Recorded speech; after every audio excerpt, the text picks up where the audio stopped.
다음에 소개해 드릴 것은 사회성과 연계채권이라는 건데요. 혹시 SIB에 대해서 들어본 적이 있으신가요? 네, 이거는 새로운 투자에 진행하는 부분인데요. 어떤 영역은 먼저 투자가 선제적으로 진행됐을 때 나오게 되는 효과가 큰 게 있습니다.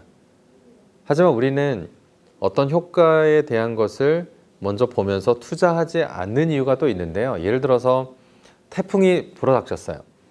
그리고 댐이 무너지고 축대가 무너졌습니다. 그러면 우리는 뭐를 하죠? 그 축대를 보수공사를 하죠. 그런데 한 번만 생각해 보면 그 태풍 때문에 축대가 무너지기 전에 먼저 담장을 보수할 수는 없었을까? 더 적은 비용으로 이거를 보수했더라면 혹시 인명피해를 줄일 수도 있고 더 적은 예산을 쓸 수도 있었을 텐데 태풍이나 뭔가 큰 문제가 닥친 이후에 우리가 들어가게 되는 자본이나 혹은 비용들은 사실 더 높을 수가 있다는 거죠. 따라서 그런 부분들을 저희가 먼저 찾은 다음에 적은 금액의 투자로도 향후 더 큰 성과를 낼 수 있는 부분들을 보는 부분이 바로 사회성과 보상채권 SIB라고 하는 부분입니다. 자, 이러한 투자 기법은 2016년 3월 현재 53개인데요. 지금은 80개 이상의 SIB가 작동을 하고 있고요. 그리고 이런 부분에서 굉장히 특이한 거는 투자자와 공적 부분, 정부가 함께 연합을 하고 있는 임팩트 투자라고 보시면 되겠습니다. 따라서 지금 한국 정부도 SIB라는 부분을 통해서 정부가 가지고 있는 세금만으로는 해결할 수 없는 다양한 사회 문제가 있기 때문에 그런 사회 문제들에게 민간 투자자들이 임팩트 투자로서 함께 연합을 하고 같이 그런 문제들을 해결하는 곳에 관심을 가지고 있죠. 자, 현재 하나 진행하고 있는 구조를 말씀드리면요. 저희도 투자자로 참여를 했고 이 투자자와 함께 지금 서울시에 있는 그룹홈에 있는 아동들, 특히 경계선 지능 아동이라고 하는 이 분들과 함께 이 사업을 진행하고 있습니다. 경계선 지능 아동이라고 하는 거는요. 여러분 IQ 검사라고 들어보셨죠? 네, 그 IQ가 특정한 어떤 점수보다 낮게 되거나 혹은 그 평균적인 것에 경계선에 있는 분들이 있는데요. 그분들을 경계성 지능 아동이라고 합니다.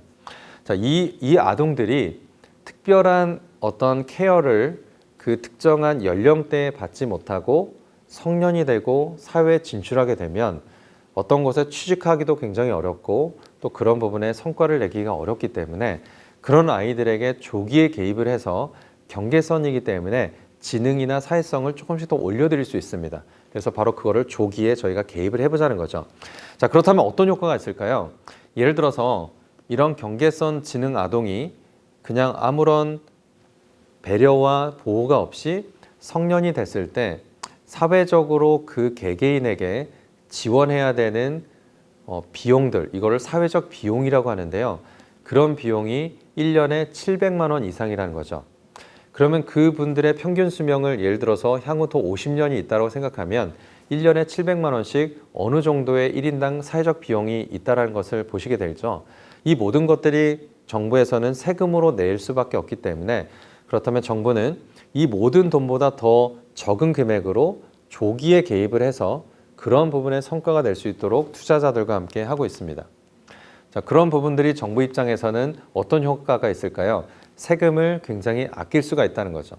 자, 예를 들어서 향후 3년 동안 10억 원이 들어가야 되는 비용이 매년 지급이 되고 있습니다.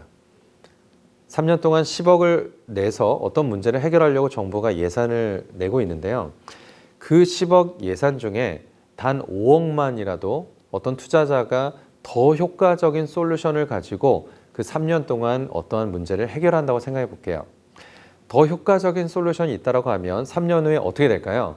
정부 입장에서는 3년간 원래 써야 될 10억 원의 예산을 쓰지 않고 다른 투자자들의 돈으로 그거를 진행했기 때문에 일단 정부 입장에서는 플러스 얼마가 남죠? 10억이 있습니다. 자기 돈을 안 썼으니까. 게다가 예산도 쓰지 않았는데 만약 성공했다라고 하면 어떻게 되죠? 뭔가 문제가 해결되죠. 자, 이거를 기반으로 해서 그러면 원래 자신들이 써야 될 10억 가운데 미리 약정한 얼마의 돈, 그게 6억 정도 혹은 7억 정도를 투자자들에게 다시 환원을 하겠습니다. 자, 그렇게 되면 투자자 입장에서는 수익이 나오게 되죠. 그리고 정부 입장에서도 또 얼마가 이득이죠? 최소 3억 원 이상이 절감이 된 효과가 됩니다. 예산 절감도 중요하지만 사실 더 중요한 거는 민간이 가지고 있는 어떠한 역동성 그리고 민간이 가지고 있는 혁신적인 솔루션을 가지고 그런 문제들을 해결하기 때문에 그 문제가 해결될 가능성이 더 사실 높은 부분이 더 매력적이라고 보시겠죠. 자, 이런 기업들이 마지막으로 어떠한 변화들을 만들어가고 있는데요. 이런 변화를 하나 소개해드리고 그리고 마치도록 하겠습니다. 여러분 혹시 익숙한 기업들 있으세요? 아까 파타고니아는 제가 말씀드렸고 도브, 네, 유니레버, 킥스타터 들어보셨나요? 네. 이런 기업들이 사회적 가치 그리고 사회적 자본이라는 것이 왜 중요한지를 경험하면서 그런 기업에 좀 더 적극적으로 우리 기업은 이런 기업이다라고 표현을 하고 있는 기업들입니다. 이 기업을 B코업이라고 하는데요. 여기서 말하는 B는 베네핏을 뜻합니다. 기존의 기업들이 가장 중요하게 봤던 것은 profit, P로 시작하는 이익이죠. 우리 기업에 이익이 안 되고 이득이 안 되면 관심이 없어요. 하지만 이제 새로운 자본주의 패러다임은 어디로 가고 있는지 앞에 제가 말씀드렸죠. 그 profit이 앞으로도 계속되려면 그 기업을 둘러싼 다양한 이해관계자들이 가져가게 되는 유익, 베네핏이 많아야 된다는 거죠. 그래서 그런 부분들이 결론적으로 기업이 생존성을 높이는 거라는 것을 깨닫는 기업들은 그런 B코업으로 계속 선언하고 B코업에 대한 것들로 진행하고 있습니다. 이런 부분들을 하버드에서는 왜 많은 기업들이 B코업이 되고 있는지에 대한 재미난 분석 기사도 있었는데요. 결국 결론은 B코업은 우리가 사랑받는 기업이 될 수 있다는 것을 보여주기 위해서 가장 객관적인 지표로 되고 있다는 부분입니다.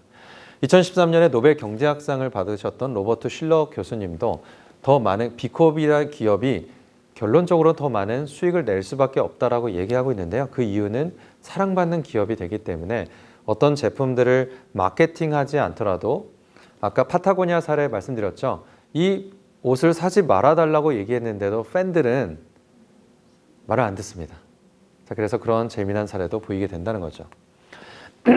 최근 다농이라는 세계적인 식품회사, 글로벌 식품기업은 2017년부터 2020년까지 중장기 계획을 통해서 다농이라는 모든 기업을 B코업으로 변환하고 전환하고 있는 것을 진행하고 있고요.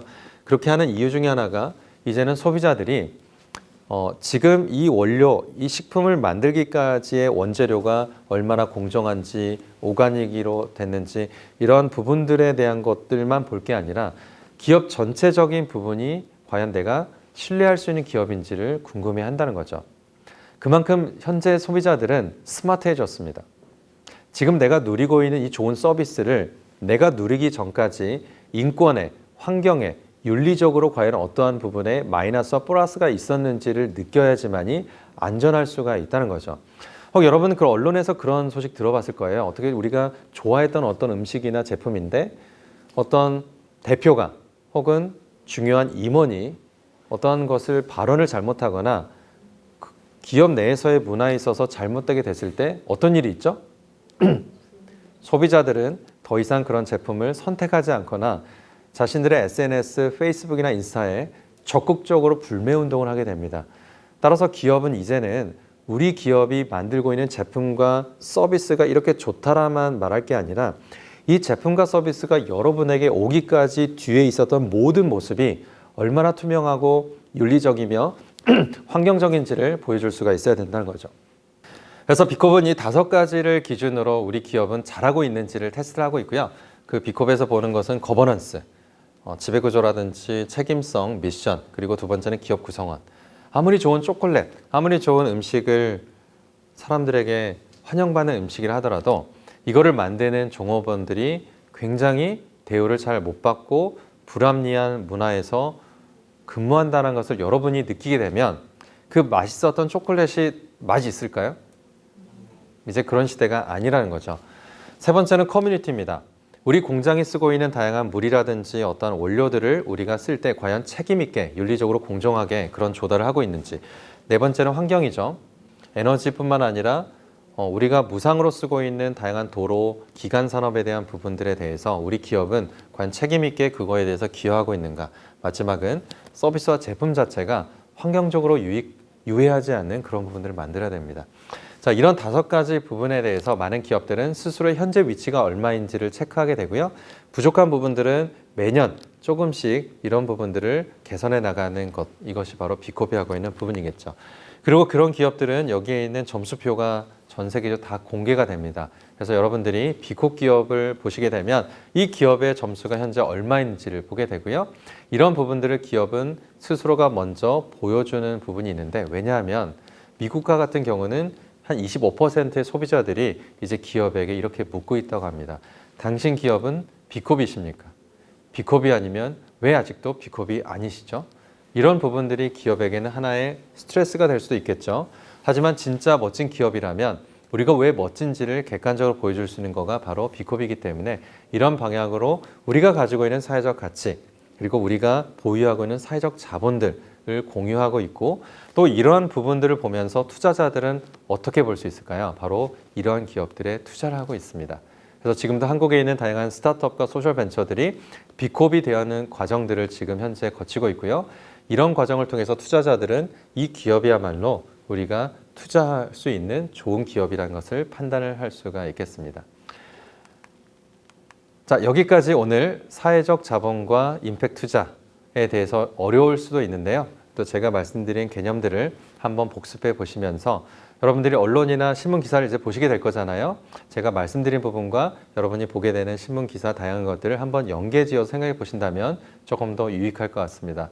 여러분, 긴 시간 동안 경청해 주셔서 고맙습니다. 감사합니다.